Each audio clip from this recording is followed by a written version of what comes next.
بسم اللہ الرحمن الرحیم۔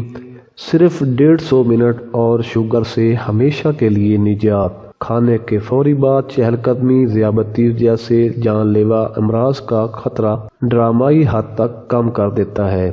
یہ بات نیوزی لینڈ میں ہونے والی ایک طبی تحقیق میں سامنے آئی۔ اوٹاگو یونیورسٹی کی تحقیق کے مطابق کھانے کے فوری بعد 10 منٹ کی چہل قدمی ذیابیطس ٹائپ 2 کا خطرہ 26% کم کر دیتا ہے۔ تحقیق میں یہ بات سامنے آئی کہ کھانے کے بعد چہل قدمی بلڈ پریشر کی سطح میں ڈرامائی کمی لاتی ہے۔ تحقیق کے دوران اس مرض کے شکار افراد کو روزانہ آدھے گھنٹے کی چہل قدمی کی ہدایت کی گئی، جبکہ صحت مند افراد کو دن میں 3 بار ہر کھانے کے 5 منٹ بعد 10-10 منٹ کی واک کا کہا گیا۔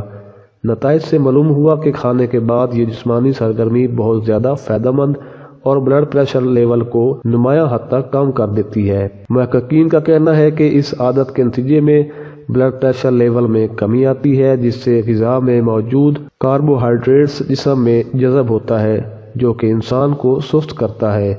دوسری جانب یونیورسٹی کالج لندن کی ایک الگ تحقیق میں یہ بات سامنے آئی ہے کہ ہر ہفتے 150 منٹ کی ورزش ذیابیطس جیسے مریض کا خطرہ کافی حد تک کم کر دیتی ہے۔